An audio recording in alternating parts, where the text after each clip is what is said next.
Un père célibataire démuni a donné ses derniers 18 dollars à un inconnu. Il venait d'être licencié pour un vol qu'il n'avait pas commis lorsqu'il a donné ses derniers 18 dollars à un inconnu tremblant dans un arrêt de bus glacial. Cet argent était destiné à nourrir sa fille. Au lieu de cela, il a marché 6 kilomètres dans l'obscurité pour rentrer chez lui et l'a envoyé se coucher le ventre vide. Au lever du soleil, des moteurs ont vrombé devant son appartement. Des SUV noirs, des hommes en costume et la même femme de l'arrêt de bus en sont sortis. Avant de continuer, si c'est la première fois que vous regardez l'une de nos vidéos, nous vous invitons à cliquer sur le bouton S'abonner. Votre soutien compte énormément pour nous et nous aide à vous proposer des histoires encore plus fortes. Maintenant, commençons. Vous avez terminé ici. La voix du gardien de sécurité était restée calme, comme s'il lisait un menu. Jacob Mercer se tenait sous les lumières de l'entrepôt, un carton dans les bras, sentant tous les regards posés sur lui sans voir un seul visage. Ses mains avaient tremblé une fois au coin du carton, un petit tremblement qu'il avait essayé de cacher. À l'intérieur se trouvait une tasse à déjeuner, une photo de famille et le bonnet en tricot bon marché que sa fille considérait comme un porte-bonheur. Le superviseur, M. Harlan, n'avait pas élevé la voix. C'était cela qui était cruel. Il s'était contenté de taper sur un rapport imprimé et de prononcer les mots que tout le monde voulait entendre. Manque dans l'inventaire, sa signature sur le registre de clôture, un schéma qu'ils avaient remarqué. Quelqu'un derrière Jacob avait murmuré. « Je te l'avais dit », comme s'il s'agissait d'un potin à raconter dans la salle de pause. Jacob avait essayé de parler. Sa gorge s'était serrée, puis détendue, puis serrée à nouveau. Il avait réussi à prononcer une seule phrase. Il n'avait rien pris. Aaron n'avait même pas levé les yeux. Garde ça pour les RH. Les RH ne sont jamais venus. Lorsque Jacob est sorti, l'air lui a piqué les joues et lui a fait monter les larmes aux yeux. Il a mis cela sur le compte du froid. Il a continué à marcher, car s'arrêter aurait rendu la situation réelle. Son téléphone a vibré une fois. Une alerte bancaire. Un avertissement de découvert. À la maison, sa fille Grace, âgée de 7 ans, est courue vers lui avec ses chaussettes dépareillées, parlant rapidement du matin de Noël comme si c'était une certitude. Jacob s'agenouilla, la serra dans ses bras un peu trop longtemps et écouta le bruit de sa propre respiration dans ses oreilles. Plus tard, pendant qu'elle colorait par terre, il ouvrit le réfrigérateur, les étagères vides, une demi-bouteille de ketchup, un paquet d'œufs fatigués. Il le referma lentement, comme si le bruit pouvait réveiller la malchance. Il compta ce qu'il lui restait sur la table de la cuisine. 18 dollars, il les plia 2 fois, puis encore, comme si des plis plus serrés pouvaient les étirer. Dehors, les voisins riaient dans le couloir en discutant de leurs projets pour les vacances. Jacob fixait la porte de Thomas, se demandant qui lui avait tendu un piège et pourquoi ils avaient choisi ce soir-là. Il dit à Grace qu'il prendrait le bus plus tard. Elle sourit, lui faisant confiance comme si c'était facile. Jacob prit son manteau et retourna dans l'obscurité, portant un secret qu'il ne pouvait se permettre de révéler. Sur le chemin de l'arrêt de bus, les lumières de Noël clignotaient depuis les fenêtres chaleureuses, le genre de scène qui lui donnait généralement de l'espoir. Ce soir, elle lui donnait l'impression d'appartenir à la vie de quelqu'un d'autre.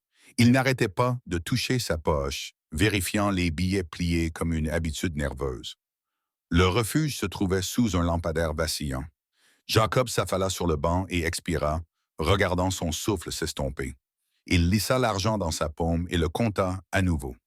18. Nourriture ou salon? Fierté ou survie? De l'autre côté de la rue, 2 inconnus jetèrent un coup d'œil. L'un d'eux murmura « C'est lui » et rit doucement. Jacob fixa la route, la mâchoire serrée, et attendit le prochain bus. Jacob était assis, les coudes sur les genoux, les épaules voûtées, regardant la route comme si les réponses pouvaient arriver sur 4 roues. Le lampadaire au-dessus de l'abri bourdonna, puis s'assombrit, puis s'éclaircit à nouveau. Chaque scintillement semblait personnel. Il se frotta les mains, lentement, plus par habitude que pour se réchauffer. Le banc grinça lorsque quelqu'un s'assit à côté de lui.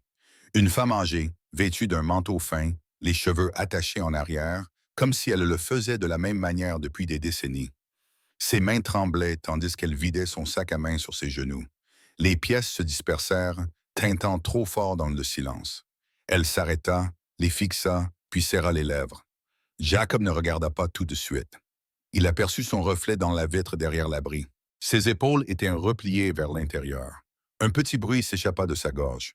Quelque chose entre un sanglot et un souffle qu'elle ne pouvait finir. Elle murmura des excuses à personne en particulier et commença à compter. Elle perdit le compte. Elle recommença. Un homme qui passait ralenti la regarda, puis regarda Jacob. Dure nuit, marmonna-t-il, à moitié amusé, avant de continuer son chemin. Quelqu'un de l'autre côté de la rue rit. Le son porta loin. La femme finit par parler. Sa voix tremblait, mais restait claire. Elle dit qu'elle avait été volée 2 pâtés de maison plus loin. Poussée. Son sac à main avait disparu, son téléphone aussi. Elle avait essayé de marcher, mais ses genoux avaient lâché. Elle n'avait plus beaucoup d'argent. Pas beaucoup, juste assez pour rentrer chez elle. Jacob acquiesça sans s'engager. Il serra la mâchoire. Il fouilla dans sa poche, sentit les billets pliés, puis retira sa main vide. Il fixa le trottoir à la place. Son esprit calculait rapidement. Du pain, du lait, peut-être des œufs s'ils n'étaient pas trop chers. Le visage de Grace lui revint à l'esprit, sérieux quand elle avait faim, mais faisant semblant de ne pas l'être. Les mains de la femme tremblaient de plus en plus fort. Des pièces glissèrent de sa paume et tombèrent sur le béton. Elle sursauta comme si elle avait été frappée à nouveau. Jacob expira par le nez. Long silence. Il se souvint que son père avait un jour donné une veste en hiver en disant « Le froid ne te tue pas, ce sont les regrets qui tuent. » À l'époque, Jacob pensait que c'était juste une expression. Il se leva avant de pouvoir se contredire, sortit l'argent de sa poche. Les billets semblaient plus petits à l'air libre. Il les plaça dans sa main et referma ses doigts autour. D'un geste ferme et définitif. Elle écarquilla les yeux. Elle essaya de se retirer, les mots se bousculant dans sa bouche. Il secoua la tête une fois. Pas de discours, pas de ton héroïque, juste fait. Le bus arriva dans un crissement de frein. Les gens firent la queue. Quelqu'un murmura. « Il a vraiment fait ça? » Une autre voix répondit. « Ce type est fou. » La femme monta en dernier. Elle se retourna, croisa le regard de Jacob et le soutint un peu plus longtemps que ne l'exigeait la politesse. Quelque chose d'indéchiffrable passa sur son visage. Puis elle entra. Les portes se refermèrent. Jacob resta assis tandis que le bus démarrait. Sa poche lui semblait étrange, trop légère, trop vide. Il se leva, ajusta son manteau et se mit à marcher dans la direction opposée. Chaque pas résonnait. 4 miles semblaient plus longs quand on les comptait. Derrière lui, le réverbère s'alluma, stable maintenant, comme s'il avait lui aussi pris sa décision. Le chemin du retour s'étira et déforma le temps. Jacob marcha d'abord rapidement, la colère poussant ses jambes en avant, puis ralentit lorsque le froid s'infiltra dans ses chaussures. Son souffle était vif. Chaque pas était plus lourd que le précédent. La ville semblait désormais vide. Les magasins étaient fermés. Les fenêtres brillaient de dîner dont il ne pouvait sentir l'odeur. Une voiture passa et ralentit. Quelqu'un se pencha, rit et cria quelque chose à propos des miracles de Noël. Jacob ne se retourna pas. Il se concentra sur le bruit de ses chaussures frottant contre le béton, comptant ses pas comme si cela avait une importance. À mi-chemin de chez lui, son téléphone vibra à nouveau. Une autre alerte. Sans se laisser déconcentrer, il retourna l'écran et continua à marcher. Lorsqu'il arriva à son immeuble, ses mollets le brûlaient. Il s'arrêta à l'entrée, la main sur la porte, s'efforçant d'adopter une expression neutre avant d'entrer. Le couloir sentait le nettoyant d'eau pain et l'eau de Cologne bon marché. Quelqu'un avait collé des flocons de neige en papier sur les murs. À l'intérieur de l'appartement, Grace était assise sur le canapé en pyjama, les genoux repliés sous elle, les yeux brillants lorsqu'elle le vit. « Tu l'as eu ?» demanda-t-elle, déjà souriante. Jacob acquiesça. Le mensonge est sorti tout seul, trop facilement. Il remplit une casserole d'eau et la posa sur la cuisinière, la laissant bouillir plus longtemps que nécessaire. Il ouvrit un paquet de nouilles qu'il avait gardé et le divisa soigneusement, faisant semblant que c'était suffisant. Grace mangeait joyeusement, inconsciente du calcul derrière chaque bouchée. Plus tard, elle s'endormit, serrant contre elle le bonnet tricoté qui se trouvait dans sa boîte. Jacob s'assit à table dans l'obscurité, fixant la casserole vide, écoutant le bâtiment se calmer. Il avait la poitrine oppressée, comme si quelque chose de lourd appuyait de l'intérieur. Il repassa dans sa tête la nuit à l'arrêt de bus, à la recherche de regrets. Ils ne vinrent pas, la peur vint, la honte vint, mais les regrets restèrent absents. À l'aube, des phares brillèrent à travers les stores. Une voiture, puis une autre. Les moteurs tournaient au ralenti, les portes claquaient. Jacob se figea, le cœur battant si fort qu'il en avait mal. Il se glissa jusqu'à la fenêtre et tira le rideau d'un centimètre. Des SUV noirs remplissaient le parking. 5 au total. Propres, silencieux, suspects. Des hommes vêtus de manteaux sombres en sortirent, scrutant le bâtiment. L'un d'eux parla dans une radio. Un autre vérifia la liste. Jacob recula lentement. Son esprit s'emballa, se fixant sur l'accusation de vol comme sur une ecchymose que l'on presse par erreur. Il l'avait trouvée. Le matin de Noël, évidemment. On frappa à la porte. D'un coup sec, contrôlé. Grace remua dans la chambre. Jacob ferma les yeux un instant, puis les rouvrit. Il traversa la pièce et ouvrit la porte. Le couloir devint silencieux. La vieille femme de l'arrêt de bus se tenait là, le dos droit, son manteau remplacé par un tailleur en laine noire. Son regard était désormais calme, clair. Les hommes attendaient. Elle esquissa un léger sourire. « Bonjour, Jacob », dit-elle, comme s'ils avaient une affaire en suspens. Et juste comme ça, la nuit finit par le rattraper. Jacob se tenait dans l'embrasure de la porte, bloquant involontairement la vue de l'appartement. Ses épaules se redressèrent instinctivement, comme elles le faisaient quand des problèmes surgissaient au travail. La porte de Grace restait fermée derrière lui. Il se concentra là-dessus. La femme prit la parole la première, calme et posée. Elle prononça à nouveau son nom, plus doucement cette fois, comme pour le rassurer plutôt que pour le contrôler. Elle lui demanda s'il pouvait parler. Pas à l'intérieur, juste ici. Un voisin entr'ouvrit sa porte au bout du couloir. Quelqu'un murmura. « Que se passe-t-il? » Une autre voix répondit. « Ça a l'air sérieux. » Jacob acquiesça d'un signe de tête et sortit, refermant la porte derrière lui. Le couloir semblait plus étroit avec les hommes présents. Tous en costume élégant et silencieux. Personne ne s'est approché de lui. La femme expliqua lentement, sans précipitation, sans dramatisation. Elle dit que le vol était réel. Elle dit que la nuit avait mal tourné rapidement. Elle dit qu'elle n'avait pas prévu de tester qui que ce soit. Elle n'en avait pas besoin. Elle lui dit qui elle était. PDG, logistique, chaîne d'approvisionnement. Une entreprise suffisamment grande pour que son absence provoque des alarmes. Pas de la sympathie. Elle dit que sa sécurité avait localisé son téléphone tardivement. Elle a dit que les bus étaient équipés de caméras. Elle a dit qu'il l'avait trouvé sans poser beaucoup de questions. Jacob écoutait, les yeux fixés sur une tache sur la moquette, le pouls battant dans ses oreilles. Il attendait le piège. Il y en avait toujours un. Elle a dit qu'elle avait regardé les images 2 fois. Elle a dit qu'elle avait vu l'hésitation, le calcul, le moment où il aurait pu détourner le regard. « Cette pause m'en a dit plus long que l'argent », a-t-elle dit. L'un des hommes a changé de position.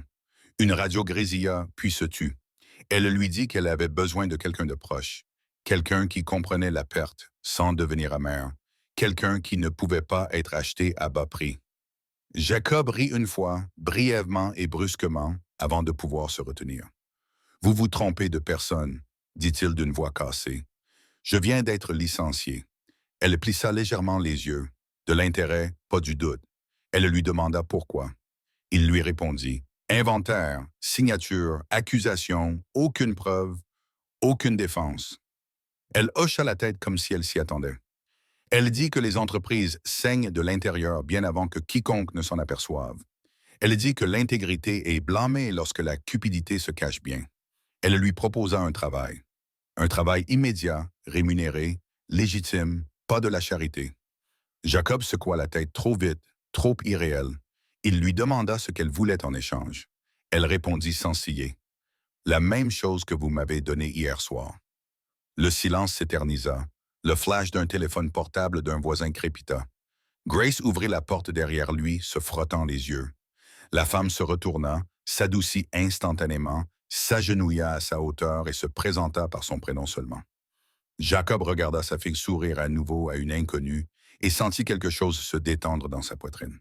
La femme se leva, dit qu'ils discuteraient des détails plus tard et que le petit déjeuner était pour elle aujourd'hui. Alors que les SUV s'éloignaient, le couloir bourdonnait de voix. Spéculation, choc, envie. Jacob ferma la porte, s'appuya contre elle et glissa jusqu'à s'asseoir sur le sol, respirant comme s'il venait de courir à travers toute la ville. Pour la première fois depuis l'entrepôt, l'avenir ne lui semblait plus être une porte fermée à clé. Il lui semblait être une question, attendant une réponse. La vie ne se réparait pas du jour au lendemain. Elle se stabilisait d'abord. C'était ce qui importait le plus. Jacob travaillait, apprenait les systèmes, posait des questions que les autres évitaient. Il arrivait tôt et partait tard, non pas pour impressionner, mais parce qu'il avait du mal à changer ses habitudes. Les salaires arrivaient à temps. Le réfrigérateur était rempli de provisions. Grace cessa de poser des questions prudentes. L'accusation de vol fut discrètement levée. Pas de justice, juste de la clarté. Un autre nom fit surface, puis un autre. L'entrepôt appela une fois, s'excusant et proposant une réintégration. Jacob refusa sans drame. Il était passé à autre chose. Le soir, il étudiait de vieux manuels, se fixait de nouveaux objectifs. Il se souvenait de qui il était avant que la survie ne prenne le dessus. La femme l'a remarqué. Elle l'a encouragé sans l'étouffer. Elle a investi du temps comme le font les gens sérieux. Les mois ont passé, puis une année. La fondation a commencé modestement. Loyer d'urgence, carte de bus, références juridiques pour les personnes qui avaient été licenciées sans avertissement, sans discours, sans caméra, juste de l'aide quand la panique était à son comble. La nouvelle s'est quand même répandue. Les gens parlaient d'un homme qui avait tout perdu et qui n'était pas devenu cruel. D'un PDG qui privilégiait le caractère plutôt que les apparences, d'un timing qui semblait irréel mais qui ne l'était pas. Jacob s'est rendu seul à l'arrêt de bus. Même banc, même lampadaire. Il s'est assis là tranquillement, les mains ouvertes, se souvenant à quel point 18 $ lui avaient semblé plus précieux que de l'or. Il n'a jamais essayé de donner un sens à tout cela. Il n'en avait pas besoin. Grace grandissait, devenait plus forte. Elle a appris l'histoire par bribes, au fil des ans. Non pas comme une leçon, mais comme une vérité. Des années plus tard, la famille faisait la queue devant le bureau de la Fondation, munie de dossiers et d'espoir. Jacob observait de loin, anonyme, imperturbable, un choix, une nuit, un trajet à pied jusqu'à la maison. C'est tout ce qu'il a fallu pour changer le cours d'une vie. Non pas parce que l'aide est arrivée, mais parce que l'intégrité s'est manifestée en premier. Si cette histoire vous a rappelé que le caractère compte comme personne ne regarde, gardez cela à l'esprit. Le monde change parce que des gens ordinaires font le bon choix avant même de connaître le résultat. Restez vigilants, restez humains. Et si vous voulez découvrir d'autres histoires comme celle-ci, qui mettent à l'épreuve l'intégrité et révèlent des pouvoirs cachés, abonnez-vous dès maintenant et continuez à avancer avec